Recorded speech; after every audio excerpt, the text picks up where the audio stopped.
O ministro Paulo Pimenta foi meu colega de congresso e houve o mensalão. Ele diz que não se encontrou com Marcos Valério, a principal peça de todo aquele escândalo, num carro na garagem da Câmara. Não merece crédito, não merece crédito. O presidente Lula nunca sabe de nada. Isso é uma forma ruim para um líder escapista, uma forma pouco corajosa, pouco verdadeira. É claro que ele sabia. Ele tinha a ABIN com ele, ele tinha o GSI com ele, então ele estava informado de tudo que se passava no Brasil, a menos que ele fosse um alienado, um desinteressado da própria vida. Mas não, ele estava muito interessado sim, e o que ficou mais ou menos já comprovado é que, eu diria até que bastante comprovado, é que ele tinha interesses. Por exemplo, colocar o adversário mal, sempre o Lula perseguidor, né? Lula vingativo, colocar o adversário mal e filtrando nas badernas pessoas ligadas a ele. Então, imagine, se ele não sabia, será que ele de repente ficou idiota? De repente não tem ciência do que se passa no país? Aquilo ali, o que custou 6 meses de afastamento e uma humilhação enorme para o governador do Distrito Federal, o governador de Brasília, não é a mesma coisa, com a diferença de que ele não tinha a ABIN, o Ibanez Rocha não tinha a ABIN, nem tinha o GSI. E o Lula tinha a ABIN e o GSI para informá-lo. É claro que ele sabia que isso ia acontecer.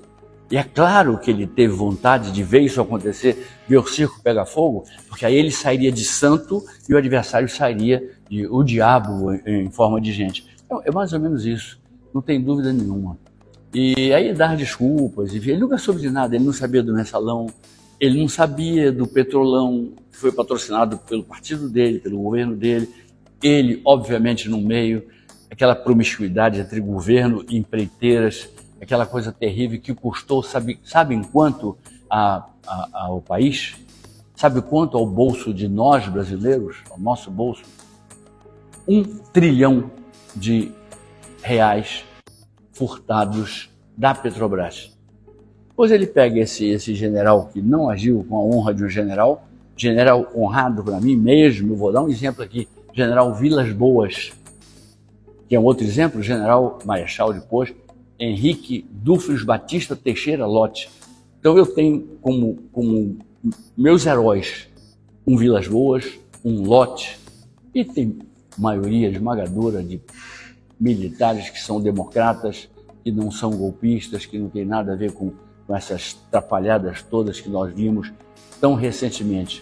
Mas de repente, puxa, aparece o general Gonçalves Dias, que ainda por cima usurpou o nome do grande poeta brasileiro Gonçalves Dias. Ele usurpou o nome, ele tem que trocar o nome dele imediatamente.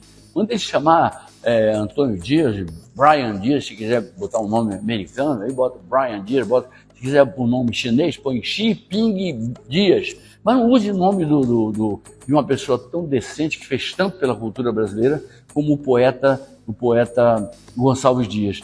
Mas esse aí serviu de garçom para quem? Os bolsonaristas? Eu não acho.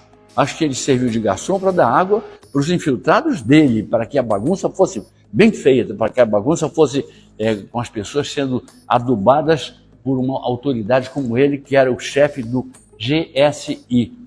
Vamos ver se a hipocrisia dá um tempo para a verdade. Vamos ver. Eu gostaria muito de ver isso. Um país verdadeiro, um país onde as pessoas assumam as suas responsabilidades.